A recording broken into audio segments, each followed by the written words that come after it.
Hello all.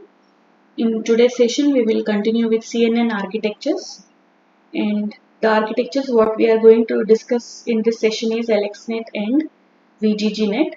Previous session we have talked about LINET architecture, and I told you that it is widely used in MNIST handwritten digital handwritten recognition system. This is the data set we have discussed earlier. But this data set is very simple because it contains grayscale images and classifies it into only 10 classes. So the main motivation for the development of this AlexNet architecture is to build a very deep network that can learn more complex functions. So this AlexNet was introduced in 2012 and was the winner of ILS-VRC, an image classification competition based on this dataset, ImageNet dataset. Hence, ImageNet Large Scale Visual Recognition Challenge. This is the competition. This was the competition held in 2012, and AlexNet was the winner for that competition. And this competition evaluated the algorithms for object detection and image classification on a large scale. Krzyzewski was the scientist who developed this architecture, AlexNet architecture, and it trained 1.2 million high resolution images into 1000 different classes on ImageNet dataset. This ImageNet dataset is a large visual database system which have around 15 million high resolution images belonging to 22,000 different categories. Among these, 1.2 million images were used for training into 1000 different classes by AlexNet. So AlexNet have total of 8 layers, 5 convolutional layers and 3 fully connected layers. And what you notice is the size of the filter is different. In the first convolutional layer you have 11 by 11, second one you have 5 by 5, in third you have 3 by 3, fourth and fifth also 3 by 3. So 3 different filter sizes were used here.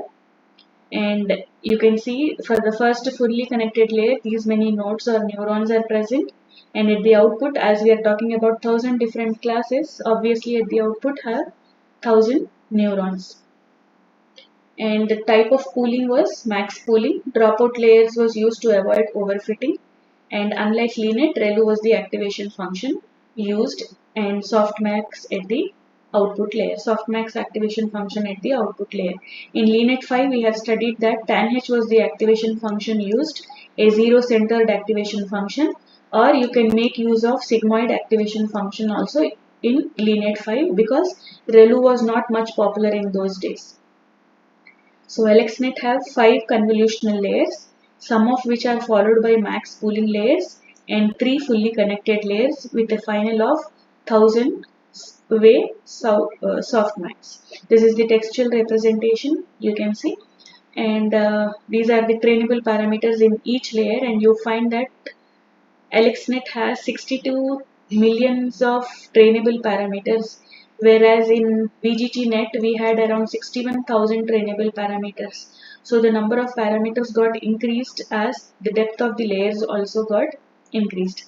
AlexNet has lot of similarities to LINET but is much deeper, that is more number of hidden layers are there and is much bigger because more filters per layer are used.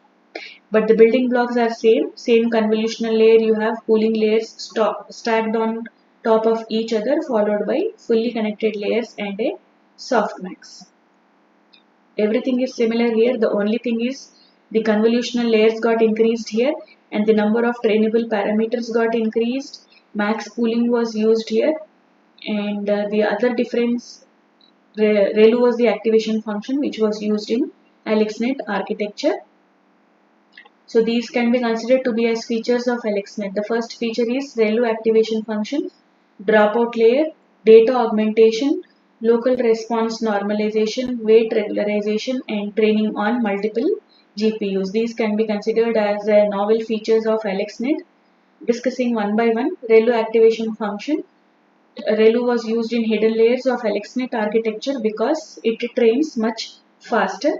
This is because the derivative of the sigmoid function becomes very small. Not only sigmoid, Tan H derivative also becomes very small in the saturation region, and therefore the updates applied to the weights almost vanish.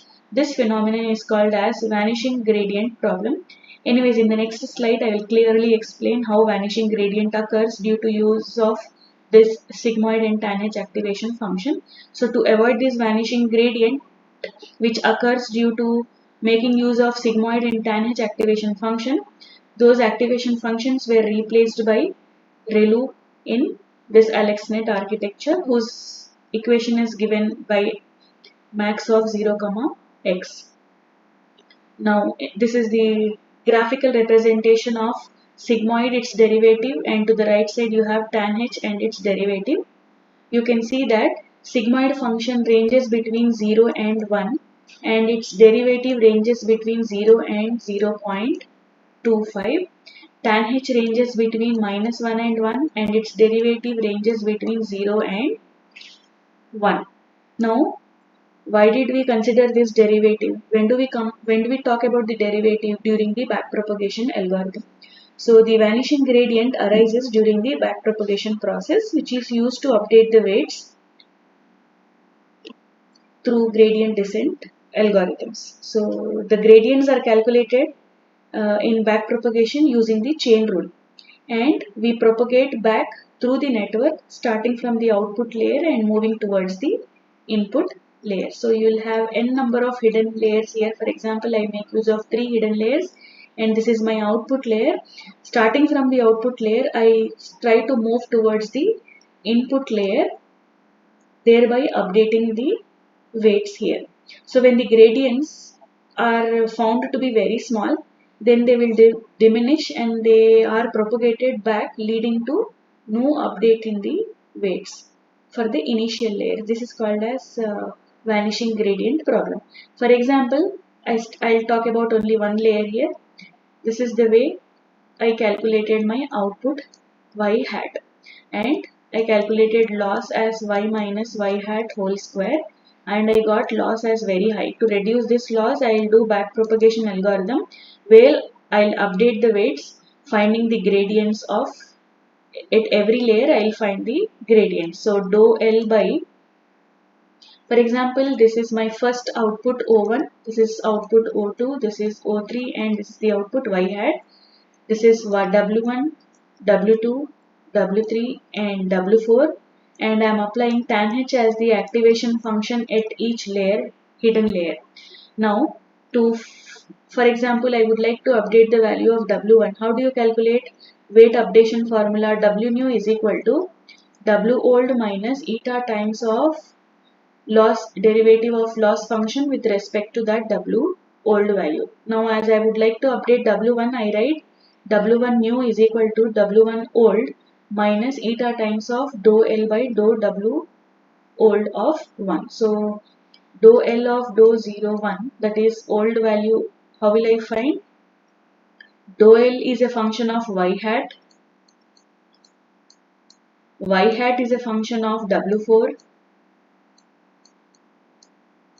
W4 is a function of output O3. And output O3 is a function of W3, and so on. As I am increasing the number of layers here, obviously the number of gradients here also increases.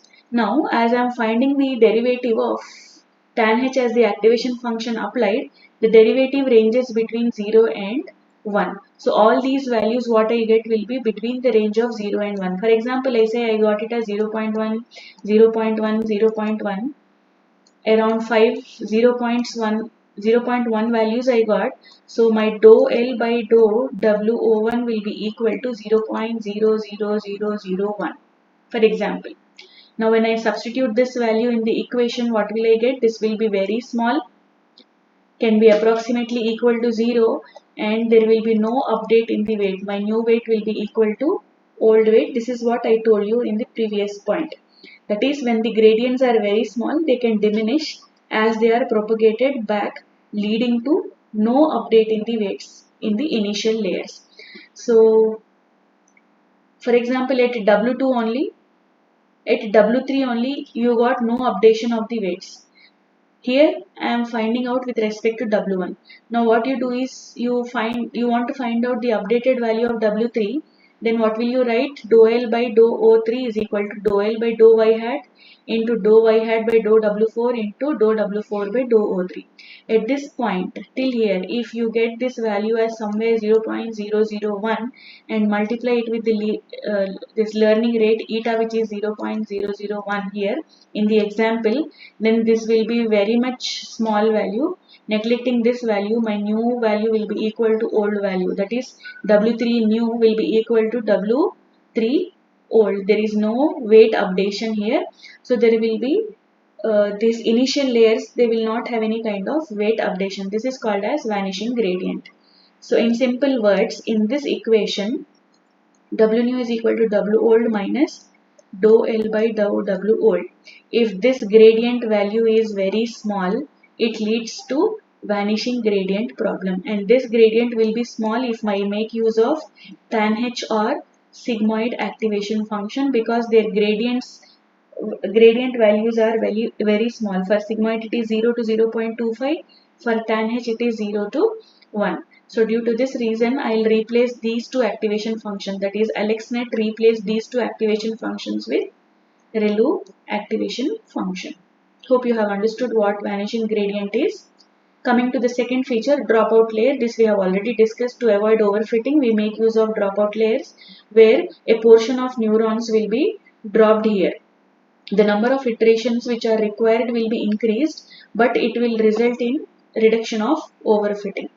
Coming to data augmentation, this is also one of the most popular method which is used for overfitting, where we will increase the amount of data by undergoing few transformations like image rotation, flipping, scaling, and other examples. Coming to the fourth feature, local response normalization. Although ReLU helps with the vanishing gradient problem, due to its unbound nature, the learned variables can become unnecessarily high, and to prevent this, AlexNet introduced local response normalization. Now, this local response normalization, the idea behind is to carry out a normalization in a neighborhood of pixels, amplifying the excited neuron while dampening the surrounding neurons at the same time. Coming to the next, weight regularization. The scientist Krzyzewski used a weight decay of 0.0005. A network with large network weights can be a sign of an unstable network. So where small changes in the input can lead to large changes in the output. This leads to overfitting. So a solution to this is to update the learning algorithm and to encourage the network to keep the weights small. So a weight decay is used to keep the weight values as small, and this was the value used here, 0.0005. And in Keras, this is the command which is used with the function kernel underscore regularizer L2 of lambda. Lambda value is the parameter which we can tune. If overfitting is found, then increase the value of lambda. In this case, the decay value what the scientist has used is 0.0005. This is all about weight regularization. Coming to the next feature, training of multiple GPUs. So as it had many number of 1.2 millions of data points were used, images were used here. So Krzyzewski made use of GTX 580 GPU, but this was not enough. So two different GPUs were used. The team developed a complicated way to spread the network across two GPUs. The basic idea was that a lot of the layers were split across two different GPUs that communicated with each other. And this is the snippet for the code for AlexNet architecture. Same, but the only thing is we introduce different convolutional layers and fully connected layers. This flowchart gives the difference between LeNet-5 and AlexNet. Coming to the next architecture, VGGNet. VGGNet was developed in 2014 by Visual Geometry Group at Oxford University. The building components are exactly same as that of LeNet-5. The only difference is it is much deeper compared to that of AlexNet and linear. VGGNet has commonly known architecture is VGG16, which have 16 weight layers, that is 13 convolutional layers and 3 fully connected layers. These are the different size of the filters. In each, 3 by 3 convolutional filters and 2 by 2 max pooling was used. So all the convolutional layers are of the same size and all the pooling layers are also of the same size, which can be considered to be as the features of VGGNet. This is the VGGNet architecture. You can see these two convolutional layers, 3, 3 and 3. So total of 13 convolutional layers and 3 fully connected layers. And these are the pooling layers which are inserted after 2, 2, after 3 and after 3 convolutional layer. These are different VGGNet configurations with 11 layers, this with 13, 16, 16 and 19 layers. And these are the number of parameters which are found in each layer. And what you notice in VGG16 is it has 138 million trainable parameters. Coming to all the net configurations, A and ALRN with the normal local normalization, we have 133 million parameters, trainable parameters. With B, C, D and E, you have 134, 138 and 144. This E is nothing but VGG19, which have 144 million trainable parameters, and this is VGG16, which have 138 million trainable parameters. And VGG16 is considered to be as the best among all VGG configurations. Coming to the learning hyperparameters, Simonian and Zisserman followed a training procedure similar to that of AlexNet, and the training is carried out using mini batch gradient descent with momentum of 0.9, and this is the learning rate, and this learning rate was decreased by a factor of 10 when the validation accuracy was found to be reducing. Coming to the performance, AlexNet, this VGGNet had an error rate of 8.1% on this dataset, and AlexNet has an error rate of 15.3. So VGG was quite good compared to that of AlexNet. VGG16 was more better with an error rate of 7.4%, but as it have large number of trainable parameters, VGG16 is preferred over VGG19. VGGNet requires fewer epochs to converge due to the implicit regularization imposed by greater depth and smaller convolutional filter sizes.